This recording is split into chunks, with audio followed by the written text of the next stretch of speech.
শুভ সকাল বন্ধুরা, কেমন আছেন আপনারা সবাই? আশা করি সবাই খুব ভালো আছেন এবং সুস্থ আছেন। আমরাও ভালো আছি এবং আমার সোনা বাবাও ভালো আছে। কি হয়েছে বাবা? কোথায় জল লেগেছে? পায়ে জল লেগেছে? তাই? আচ্ছা, মুছে দিয়েছি। তুমি কি করবে এখন? বগা বগা করবে? বন্ধুরা, আপনাদের যদি আমার এই ছোট্ট পরিবারটিকে ভালো লাগে তাহলে অবশ্যই আমার চ্যানেলটি সাবস্ক্রাইব করে পাশে থাকা অল বেল বাটনটা প্রেস করে দেবেন আর একটা কমেন্ট করে জানাবেন যে আমার এই ভিডিওটি আপনাদের কেমন লাগলো।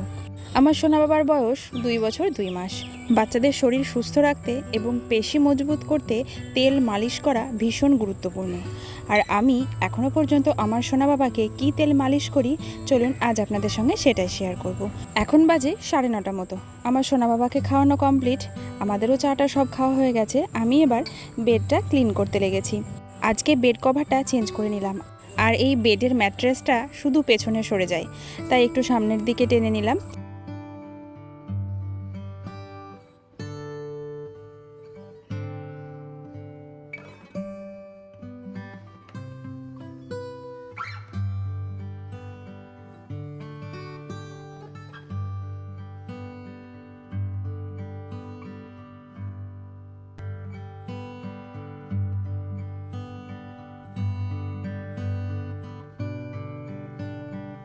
এদিকে আমার সঙ্গে সঙ্গে আমার সোনা বাবাও কিন্তু কাজে ভীষণ ব্যস্ত হয়ে গেছে।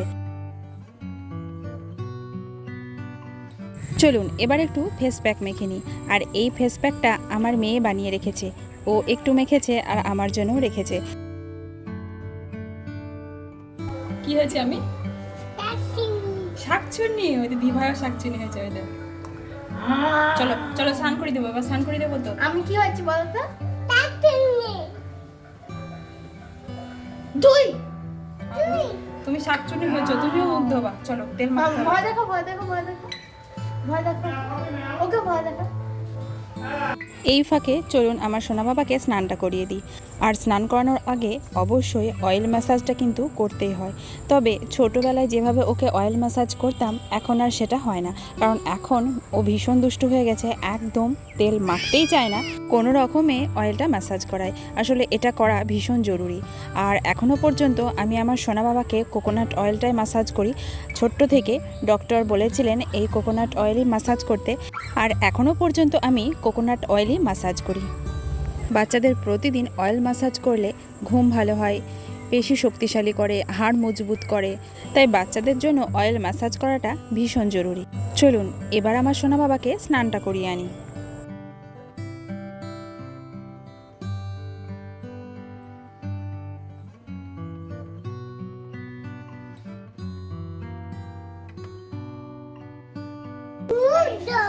মুখ ধোবো, সব ধোবো। ঠিক আছে, একটা হামি দাও তাহলে। একটা হামি দাও। ঠোঁটে।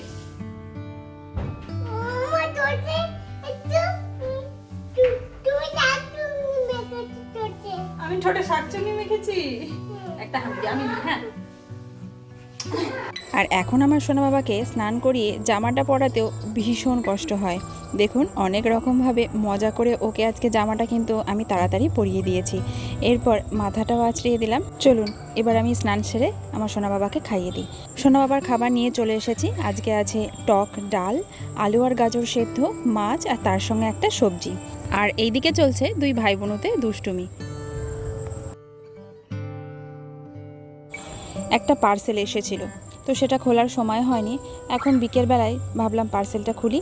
এটা কি সেটা আপনাদেরকে দেখাচ্ছি, কিন্তু কেন অর্ডার দিয়েছিলাম বা কি করব সেটা আপনাদেরকে পরে অবশ্যই দেখাবো। এখানে আছে একটা চোকার, একটা বড় লহরি হার, আর আছে কানে, আর তার সঙ্গে আছে ঠিক। এটা দেখতে কিন্তু ভীষণ সুন্দর হয়েছে, আমার বেশ পছন্দ হয়েছে, তবে এটা আমার জন্য নয়।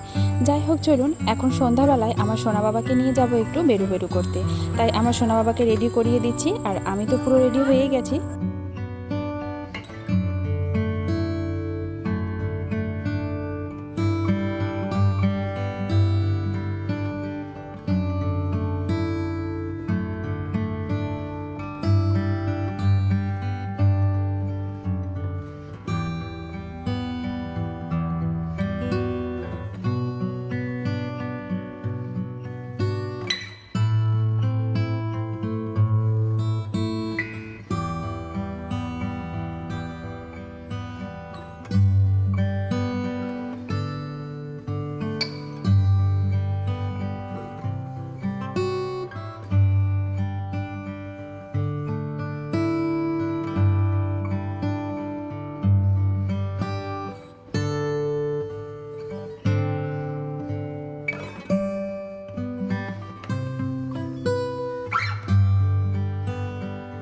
আমি আমার সোনা বাবাকে নিয়ে বেরিয়েছিলাম পয়লা বৈশাখের কিছু কেনাকাটা করতে।